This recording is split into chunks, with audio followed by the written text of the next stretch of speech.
प्रेम कलह प्रकरण याचा अर्थ, जगद्गुरु तुकोबाराय भगवंताच्या दारामध्ये उभे आहेत आणि भगवंताशी वाद करतात.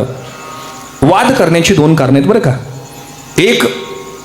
एक भांडण आहे स्वतःच्या स्वस्वरूपाचं आणि दुसरं भांडण आहे, देवा त्या ज्ञानोबरायांनी तुझं काय वाईट केलं होतं, त्यांना तू समाधी दिलीस.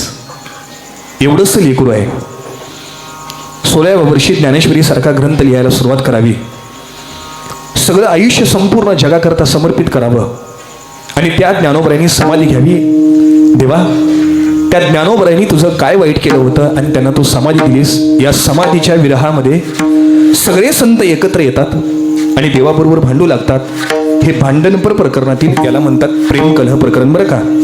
बघा थोडीशी अभंगाची पार्श्वभूमी सांगतो आणि मी माझ्या चिंतनाला पुढे ढकलतो.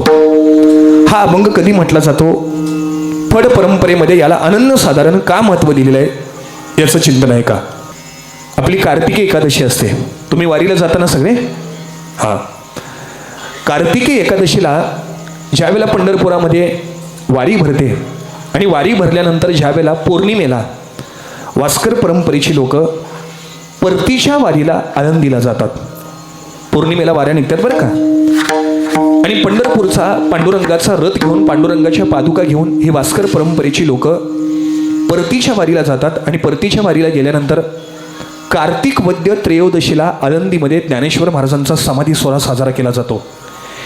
ज्ञानेश्वर महाराजांचा समाधी सोहळा कार्तिक वद्य त्रयोदशीला पार पडतो आणि कार्तिक वद्य चतुर्दशीला सगळे संत मंडळी, सगळे फडकरी मंडळी, त्याच्यामध्ये वास्कर परंपरेची लोक आहेत, देवकर परंपरेची लोक आहेत, आजरेकर परंपरेची लोक आहेत, ही सगळी फड परंपरेची लोक देहूला जातात आणि देहूला गेल्यानंतर स्वयंभू विठ्ठल रुक्मिणी मंदिर समोर कंबरेला उपरणं बांधून कीर्तनं करतात आणि त्या कीर्तनामध्ये प्रेम कलह प्रकरणातले अभंग निवडतात आणि देवाबरोबर भांडतात.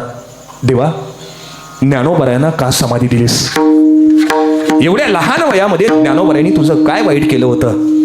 या समाधीच्या विरहामध्ये देवाबरोबर केलेलं प्रेमाचं भांडण म्हणजे याला काय म्हणतात, प्रेम कलह. आता